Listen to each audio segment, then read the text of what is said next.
Hey everybody, this is Picts, and welcome back to Robo Universalis 4. We are playing as the Picts, part of the Rise of the Picts series.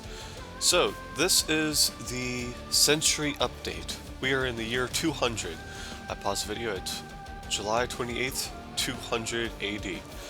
Right now, the Picts primarily own half of previous Frisia. So we have Holland, we have Zealand, as well as Ghent and all those places that we took last time, but we also took all these provinces of France. So what that means is that we own pretty much the majority of France. Now we have farmlands, grasslands, and we are becoming a major power.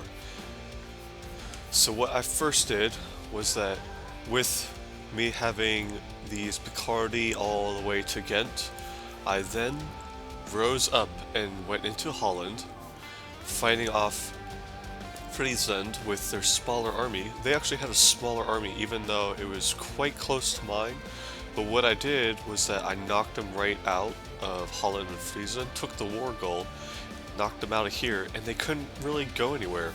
So we just went across the land bridge and then took all their land. They eventually went on and fought other people and grew bigger, but they only had 3 provinces up here whenever I came here, and they did not have, they did not have Breda either. So we went and grew our group up here. So those were mostly Germanic peoples. It brought down our religious unity quite a bit, but as you see right now we have 90%, and that just raises up our national unrest by 0.29 and our stability cost modifier by plus 9.7. Now you don't want to lose too much religious unity, and what we are also doing right now is that I got if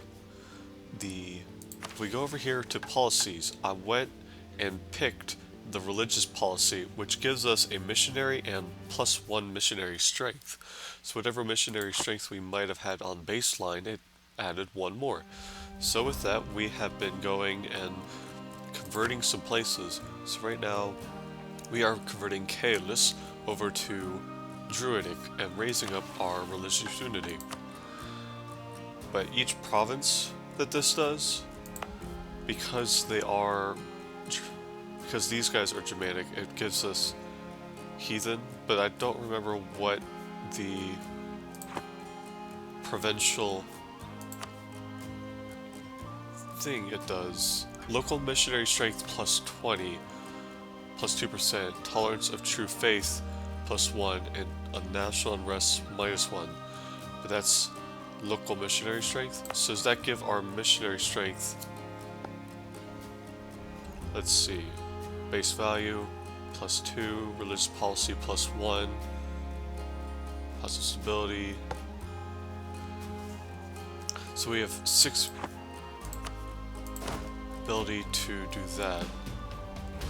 But it also means that if we lose any lands, it'll be easy for a separate person to come and convert our provinces back to their religion.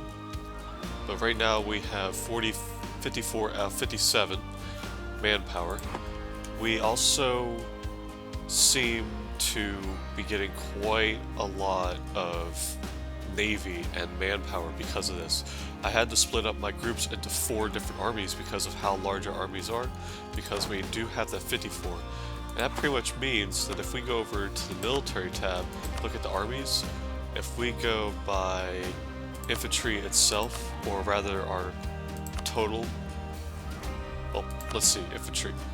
So if we go to infantry, we are here, we are 1, 2, 3, 4, 5. We're 5th in the list, but we're 32nd in total score. But right now we have 54 of the diplomatic and all that.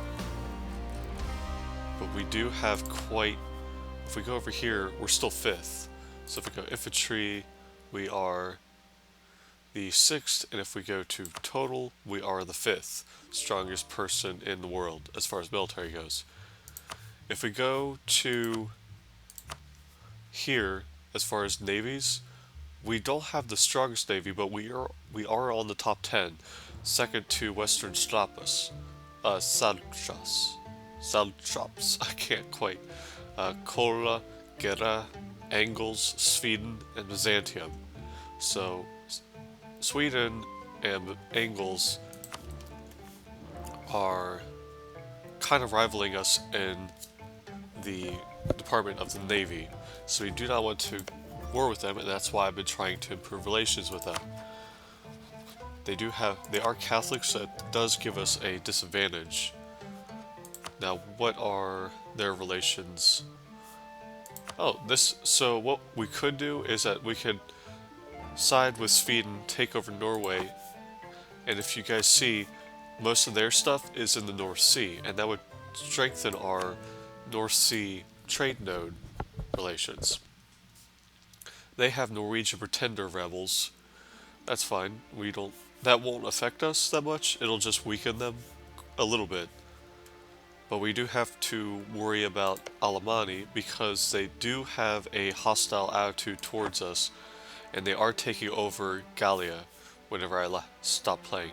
Now, the Western Roman Empire did get bigger.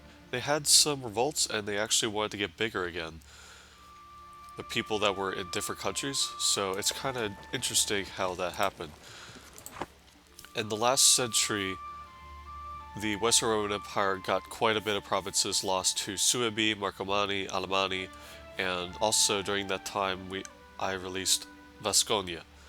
So Vasconia likes us quite a bit. Galicia does not like us quite a bit, but they do not have any rivals except for the Western Roman Empire, so they're not really of any use to us. We lost most of our alliances, but the Vans do like us. This country right here, they do like us too, because they're Druidic. The Alemanni had a revolt and they switched over to being Germanic. So now they're Germanic, but they have quite a lot of their provinces they've been converting them. So that's going to be tougher for us to convert them, but as long as we have the religious policy, that will allow us to go back through and convert them back to Druidic. Now if we also look at the map, we can see that not a lot of places are Catholic, and see we have religion of province is Catholic, but the state religion is Germanic. We have Catholic, Germanic, Catholic, Germanic, Catholic, Germanic. So a lot of these Catholics are going to be converted over to Germanic eventually. So pretty much the majority of Catholicism in Europe is going to be converted back to Germanic or Druidic. And that's pretty neat in my opinion, that this is the way that history has turned out. This is 200 AD. We only have we only have a few places that are Chalcedonian,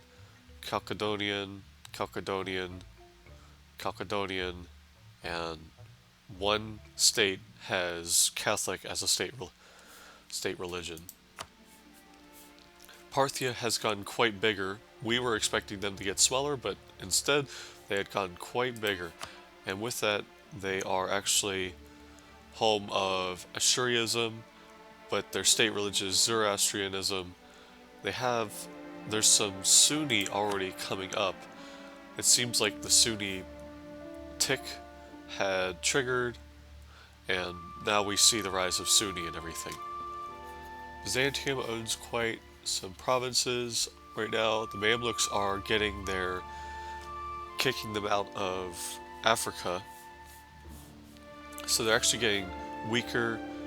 Bulgarian separatists, Dacian separatists. There's a lot of separatists here in 200 AD, and we will see soon what that means, and it would be quite interesting to see. Georgian peasants. So that's the last series that we played was Georgian, and with that, that's this 200 AD. We have everything going pretty well. And with that, over and out.